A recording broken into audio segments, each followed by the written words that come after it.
Welcome everyone. In this talk you will find out why you would probably not go on holiday to a place called Mordor. My name is Giovanni Cassani. I'm a researcher at Tilburg University. In this presentation I will talk about words that are not yet words you know but might well be that. And I'll start my presentation from a scene from the movie The Founder where Ray Kroc, the CEO of McDonald's, actually explains to one of the McDonald brothers why he was so interested in actually acquiring rights on the name McDonald more than the system behind the fast food. And he explains this by telling one of the brothers that the name has a wholesomeness to it, inspires good associations in people. And this may remind you of a very known experiment where researchers presented people with two shapes, a blobbish shape and a more spiky shape, and two strings that sounds like they could be words, but people don't really have a meaning for them, like Booba and Kiki.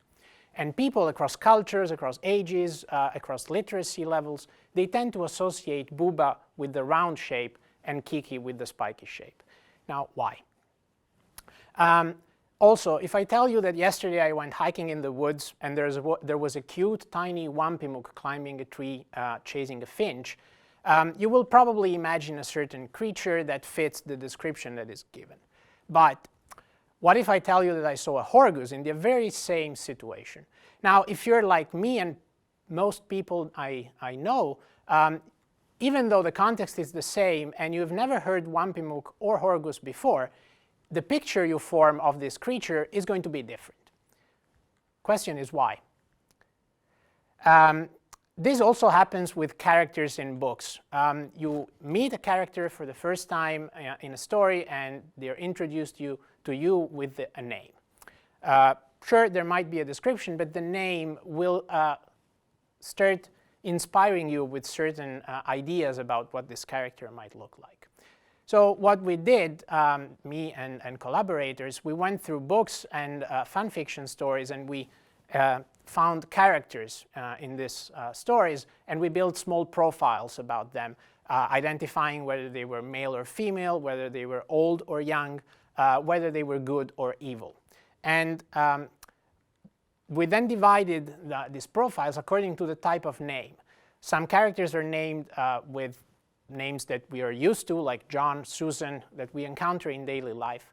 Some other characters are named with English words that become names, like Bolt or Jewel or Dove. And then there are made-up names, the words that sound like they could be words but are not yet words. Names such as Arobin or Morgra or Epsiba, they fit this category. And then we asked, what do people think of all these names? Can they recover just from the name whether the character bearing the name was male or female, old or young, good or evil? So we presented participants in an online experiment with this question. Suppose that you encounter a character named Lyra, and just from the name you should tell me whether you think this name best fits a good or evil character. Here you see the distribution of the responses. In the top left, you see the responses for age in purple, then in yellow and brown for gender, and then in blue for polarity. For gender, you see that people tend to agree. Responses tend to shift either all the way to the right, then people were saying the name would fit a female character, or to the left, and then the name would fit a male character. This works very well with the names we're used to. Very few people say that Susan is a good name for a male character. But surprisingly enough, if you go with the notion of arbitrariness in language, this works also for age and polarity. So people tend to agree on what names are very suitable for an old character or a young character, for an evil character or for a good character. They don't agree perfectly, but they do go in the same direction. And interestingly, they go also in the same direction as the authors who chose the names in the first place. You see that most of the lines in this plot go up from left to right. And this indicates that the probability that a character was female increases when people think that the name fits a female character. So there is a general agreement between people and authors, suggesting that they interpret names even outside of any context. We were not describing characters to the people that were judging them. This doesn't really work for age when the names are real, but this might be because the books were a bit old and then names sort of went out of fashion and now they sound older than they did when they were chosen in the first place. The next question, as an AI person, as a cognitive scientist, is whether we can predict the ratings that people gave, and if we can, how. In order to talk about this, I need to introduce a bit of a more technical concept, which is that of a distributional semantic model. It sounds scary, it isn't. Anytime you find a new word and you use the context to understand what it means, you're basically doing distributional semantics. But a distributional semantic model basically takes a bunch of words like cat, fox, chair, laptop, sky, looks for them in a large body of text, uses machine learning to derive a representation for each of these words that allow you to compare how similar the meaning of these words are. Words that co-occur with other similar words will tend to get more similar representation. So you can really imagine this like a space, where words are closer together in space if they are similar in meaning. What's the problem? If a word doesn't exist yet, we can't find it in a body of text, and then we can also not find a representation for it. What's the trick? The trick is that we can break down a word we haven't seen yet into smaller pieces. For example, the fact that it starts with A, or that it contains the sequence Rob, or that it ends in N. All these patterns will occur in many of the words that we know and we use on a daily basis. And we can use these smaller sequences that exist within words to actually get a representation for a word that we're seeing for the first time. So now we can basically place a string like Arubin, which is not in any body of text, in our space. And we can see whether its meaning looks more similar to that of positive things or female things, for example. So we took our profiles for the names, we fed them through this machine learning algorithm, and we got representations that exist together with the other words that a person is expected to know. Then we took the ratings on the three scales, gender, age, and polarity. We fed these representations and the ratings to a regression model that is trained to predict the rating that people assign to a name based on how the name is represented. And so now we can feed a new profile, a new name, and get the predicted gender, the predicted age, and the predicted polarity. In this series of plots, you see the error. Basically, we predict the attributes for a name that the algorithm did not see before, and we measure how far this prediction is from the real value that people assign to the name. So the smaller the bar, the better the algorithm is performing. The color is telling you how much the algorithm is relying purely on the letters, on the superficial features in a name, or on their semantic relations with other words that are known. And we see that when we use distributional semantics, so the bars, the second, third, and fourth bars from the left of each group, we're doing pretty good. These are the shortest bars indicating the smallest errors, suggesting that we can indeed get an idea of how people will interpret a name based on the small sequences of letters that appear in the name. Now, the next thing is we probably don't just form an idea of these associations when we hear a name that we've never heard before, like Morgra. We also form an idea of what this character might look like, so an image.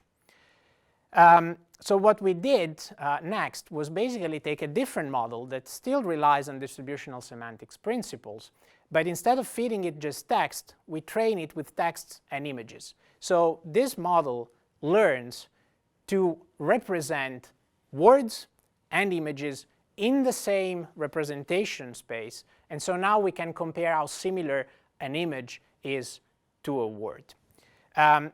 Once we have this model, we can feed it a new name, a new piece of text, and ask the model to generate an image for us. These kinds of models are all over the news today. DALL-E, Midjourney, Stable Diffusion, all implement to various degrees this general strategy. And we used it to generate images for our names, regardless of whether the names are real, made up, or talking. So just take a couple of seconds to try and guess what these characters would look like, and then I'll show you what AI thinks they look like. You see that there are some patterns. George looks older than Will. Ginny looks more female than Will, possibly matching your expectations. This doesn't really only work for real names, it also works for made-up names. Dalip and Zubaida look quite older than Alastor, for example. So then we took the images that were generated for each name, we fed them through a bunch of models that are trained to predict the gender and the age given a picture. We didn't train these models, we were not interested in this, we just wanted to see whether the model that generates the image captures these properties. And then we check whether these classifiers, these models, can predict gender and age given our AI-generated images. Then we took the performance of these classifiers, the probability that they assign to the label, in this case, old, and we correlate this with the intuitions that people have. And again, the fact that you see lines going up is a sign that there is a correlation between what people think of a name and what the AI-generated images capture in terms of attributes. If people judge a name to be better fitting for a female, for in this case a young character, then the images generated will look more younger than older. What do we take home from this? Systematic cross-model mapping is just a fancy way to say that the way language and vision co-occur in the world is not random. And we can use this to explain the associations that are driven by sound symbolism, so the Booba and Kiki that we started from. We can explain what people think about names that they've never heard before on the basis of these associations that exist in language, not necessarily at the level of words, but also at the level of smaller sequences. And maybe that's also why McDonald's sounds like a wholesome name. Now, this is a Wampanoag. Remember the sentence I started from? I asked one of these AI models to generate a Wampanoag climbing on a tree, and that's what it looks like. I don't know if that matches your intuitions, but it's not very far away from mine. These are the icons that made the presentation a lot more interesting, and these are the people that worked with me, particularly Aaron and Marco, who did quite a few of the experiments that I talked to you about, and then Nicolas, Fabienne, Nivedita, Stefano, and Gökçe, who helped out throughout the process. So thank you very much for listening through. If I caught your attention and you would want to know more, or if you want to do research on things that are related to this, feel free to reach out by email. I'll be happy to have a chat with you. Bye.